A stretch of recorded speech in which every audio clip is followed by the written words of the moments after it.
The tale begins within the walls of a prison unlike any other. Among the gray cells and iron doors resides a man who commands the place as though it were his own kingdom. His name is Balam, a mighty Mexican cartel leader and global drug lord. Although he is, in theory, an inmate, Balam does not live like the rest of the prisoners.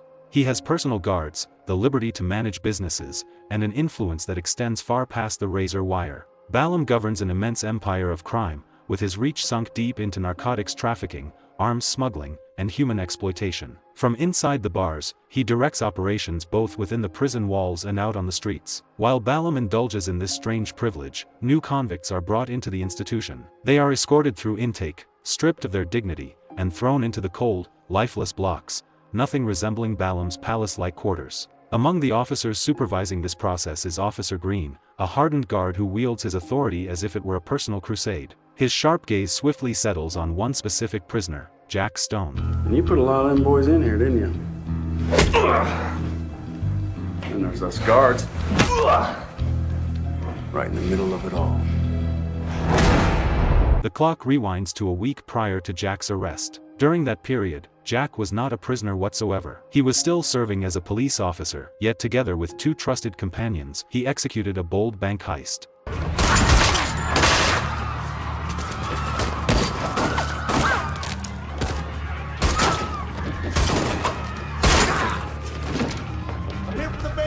Not yours. The bank manager, Anton Urich. Where is he? You got 3 seconds to open the vault. 1, 2. Keys. On the outside, it appeared to be a robbery for cash, yet Jack's real intention ran much deeper. Concealed inside the bank's strongroom were records and papers that revealed vast corruption involving government authorities and crooked law enforcement. Numerous of those individuals were directly connected to Balam's organization. After obtaining what he required, Jack planted an explosive for the rest of the valuables, erasing his traces, and carried out his getaway.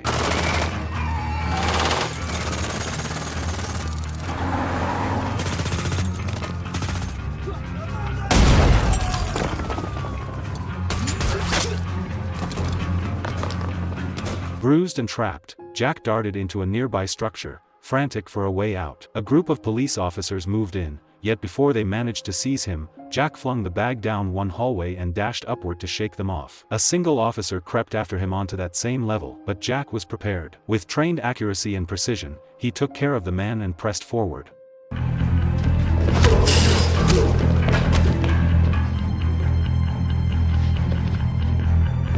That's far enough. Hands up, now! The individual who retrieved the bag afterward handed over the valuable documents, CDs, and files packed with proof to Tricia Sinclair, a relentless journalist with the bravery to pursue the truth. She slowly unfastened the zipper of the bag, taking out each item of evidence and arranging it neatly in sequence. Every sheet she laid her hands on pulled her nearer to a storm she could scarcely foresee. Returning to the present, Jack endures his prison sentence with difficulty. His capture was not a coincidence. He had given himself up on purpose, resolved to draw near to Balam. Yet up to this point, he has not laid eyes on the cartel leader. Rather, Jack encounters Silva, a talkative prisoner who appears cheerfully unaware of the tempest gathering around his newly assigned bunkmate. At mealtime in the mess hall, the order of power in the prison becomes obvious. Seaman, a ruthless inmate and Balam's cousin, swaggered toward the newcomers, insisting on protection fees for safety. Yeah, I don't think I need protection from you. Always. Pick him up, put him in a cell. My name is...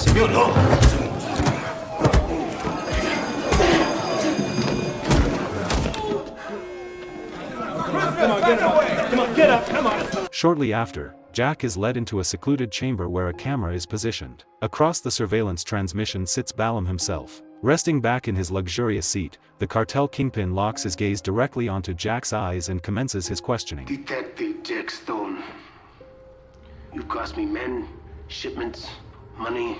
On pleading guilty to share a prison with me? I am sorry. We are not meeting in person. Why don't we change that? The king stays in his castle. I'm not here for your throne, Balam. What did you take from my vault? I will make sure you die like your wife. Suffering in agony while you watched that you did not die as well. We are at war. Jack does not waver. His silence itself stands as rebellion, and Balam perceives that this inmate will not shatter with ease. At the same time, beyond the prison barriers, Trisha labors tirelessly assembling the documents Jack secured. She brings to light proof of sweeping corruption entangling both state officials and high-ranking law enforcement. Intrigued by the true nature of Jack Stone, she probes further into his history. Jack, in parallel, rests upon his cot gazing upward at the ceiling. His mind drifts back to the instant of his capture, a brutal confrontation between himself, once a guardian of the law, and his fellow officers who now pursued him as a felon. Fences don't just jump out in front of cars, Tim.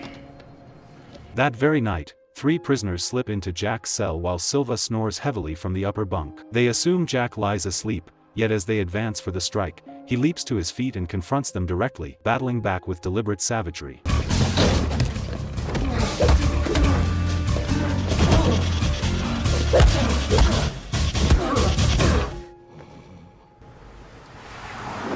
Somewhere else, Trisha reaches the prosecutor's office, resolved to deliver the files personally. Yet the district attorney is abruptly summoned away. Instead, she is instructed to leave the evidence with his aide, Mark. Something in Mark unnerves her. Suspicious, she declines and chooses to postpone. Later, she lingers outside the courthouse and faces the DA straight on, intent on keeping the chain of evidence secure. I'm so sorry, I made an appointment with you, but your guard dog canceled it. Jack Stone and Balam Moglovich? Balam? I don't think it was by coincidence. What if Jack and Balam are working together? A city detective in bed with the Russian mob? I just want to make sure I understand everything before I present the evidence. Good. Afterward, Trisha goes to see Jack in prison. Sitting opposite him in the visitor's room, she tells him she is pressing on with the investigation. Jack cautions her to stay careful. The information she holds is perilous, and powerful men will kill to keep it hidden. Later back in his cell, Jack remains awake, tormented by tender recollections of his deceased wife. Happy birthday. I know that you will always be there for me. His reflections are broken when the janitor steps inside. The man, William, had quietly aided Jack before, and now he discloses more of himself. Worn down by years within the walls, William's eyes are piercing, his voice controlled. He cautions Jack to remain vigilant. Seaman Balam will not allow defiance to go unanswered. Jack, however, stays composed. He does not fear them. Instead, he inquires of William about Balam's concealed quarters. William confesses that almost nobody knows precisely where Balam dwells. Secrecy stands as his greatest shield. Even numerous guards are kept uninformed. While Jack readies his next step, another tale unfolds within a nearby women's prison.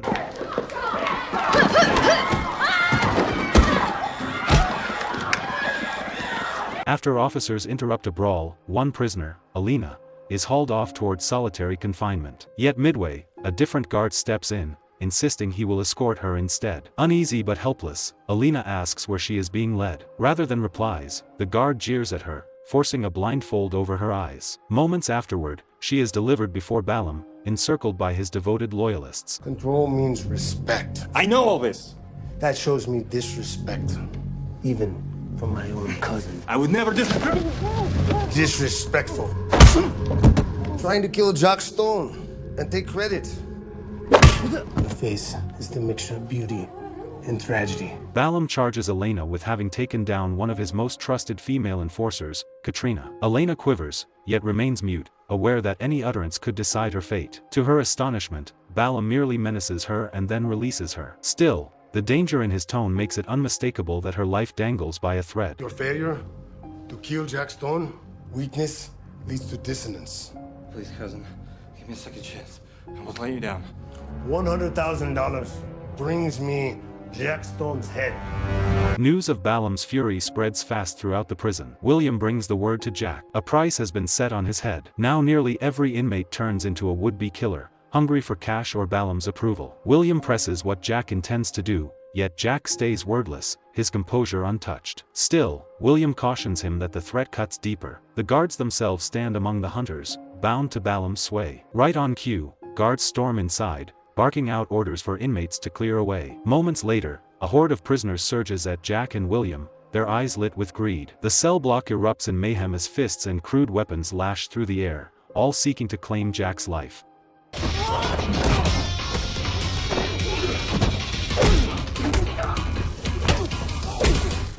Who are you? A friend. At the same time, Balam takes a disturbing phone call from District Attorney Johnson himself. Johnson cautions that a woman journalist, Trisha, is digging into corruption, and she now possesses the files tying government officials and police officers to Balam's syndicate. Enraged, Balam insists those files had been destroyed within the bank vault. But Johnson stands firm. Trisha has everything required to expose them. Boiling with anger, Balam commands Johnson to silence her at once. In exchange, he vows to handle Jack Stone personally before the day ends. Back inside the prison's laundry room, Jack works quietly, folding uniforms. Out of nowhere, he finds himself encircled. A ring of brute wardens, men secretly loyal to Balam, close in around him, their intentions written plain in their cold, predatory glares.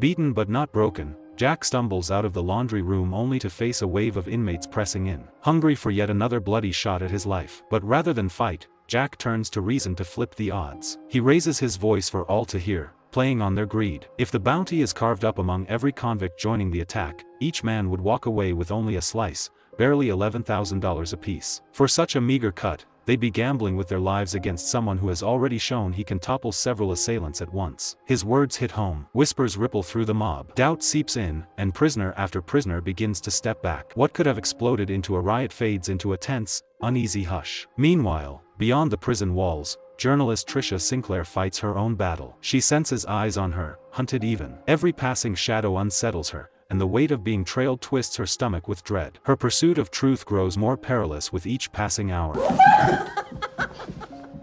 No! There must have been some visit, huh? Oh, what's wrong? I've been going about this all wrong. This whole time, I've been trying to connect Jack Stone with the corruption, which is why I was getting nowhere. What are you gonna do about it? Cross-check everything, make sure I understand it all, make a call. Back inside the women's prison, Elena, secretly working as an undercover FBI agent, pushes forward with her hidden mission. Balam commands her to reconcile with his loyal lieutenant, Katrina, after their earlier brutal clash. Outwardly, Elena comes forward with an apology, but beneath the facade, her motive is different. She intends to provoke Kat once more, driving her into another confrontation.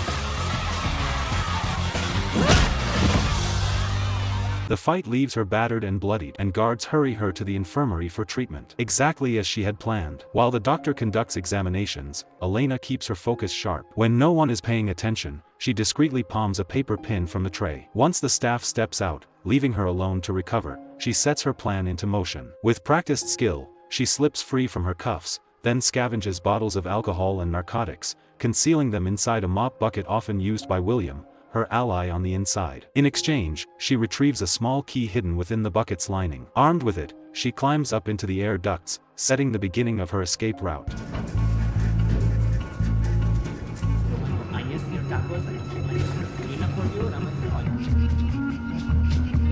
Happier? Yes, she seems happier.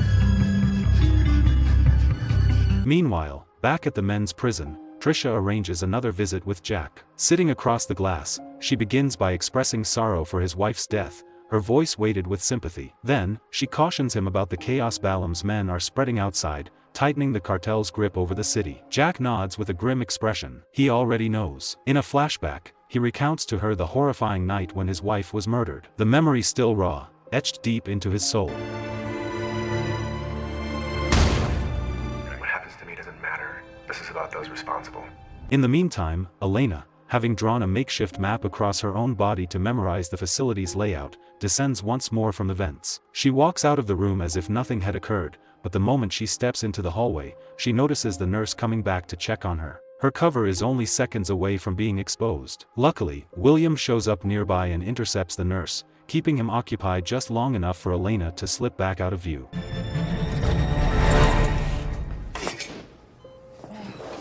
Afterward, Jack confronts what he has already come to suspect. William is not merely another prisoner. When questioned, William at last confesses the truth. He is an FBI agent, working deep undercover. For 6 entire months, William has lived as an inmate, immersing himself in the prison's dangerous hierarchy while gathering evidence against corrupt police officers and officials tied to Balam's empire. Elena, Jack discovers, has been his partner from the very beginning, planted inside the women's wing for the same mission. The disclosure changes everything. Jack's struggle is no longer his to fight alone. Before anything further can be spoken, their exchange is abruptly cut short by the sudden appearance of Balam's henchman. Oh yeah!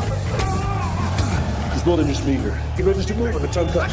After the incident, Jack receives punishment and is cast into solitary confinement. Isolated within the dim cell, he drifts into haunting flashbacks of his deceased wife and the tender moments they once shared, memories that ignite both his sorrow and his determination. At the same time, William is called into the office of Warden Blaine, a man whose loyalties have long remained in question. Rumors within the prison claim that Blaine is firmly controlled by Balam. William, I have to say, I'm very disappointed in you.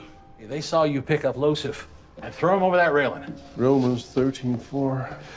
Revenge of who would execute wrath on him who... If you want to put your faith in God to save you, that's up to you, but... Can you help me?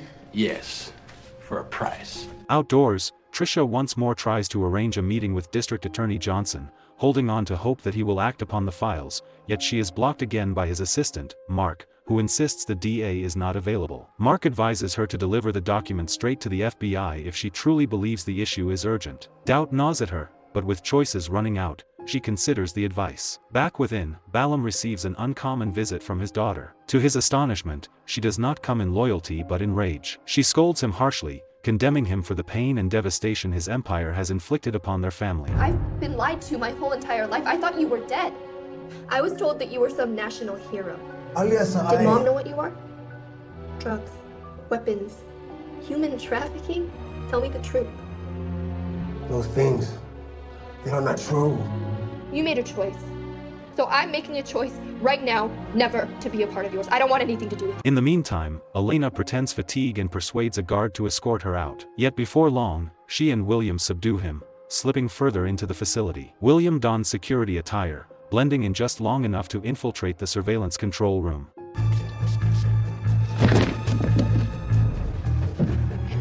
Standing by. Let him in. Balam and a guard escort leaving the visiting area. Jackson solitary. Okay, Jack. Cleaner friend. I take it this is not social call. Which way?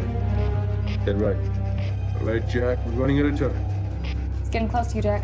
Time, nevertheless, works against them. Blaine and his cohorts swiftly uncover the breach. Sirens scream, guards swarm the hallways, and the prison descends into turmoil. Elena crawls through the ventilation ducts, evading capture by the smallest margin. William, aware that hesitation equals failure, resorts to extreme measures to keep their enemies at a distance. I was just about to come for you.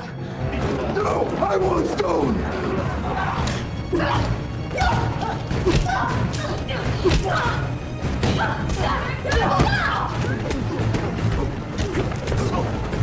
Beyond the confines of the prison, the scheme against Trisha advances to its most lethal phase. District Attorney Johnson, once believed to be her ally, together with Allison, a woman she had trusted, conspire to silence her forever. Trapped, Trisha struggles for her survival. Allison strikes at her, almost succeeding in extinguishing her before a narrow escape spares the journalist. FBI, Miss Sinclair. Back within the prison, Warden Blaine and his crooked guards rush to preserve order, but William attacks with unrelenting precision. One after another, he takes them down, tearing apart their grip until at last he corners Blaine himself. Staring straight into his eyes, William proclaims that his rule has ended. At that very moment, Jack finally breaks into Balam's chambers, standing directly before the man who ruined his life.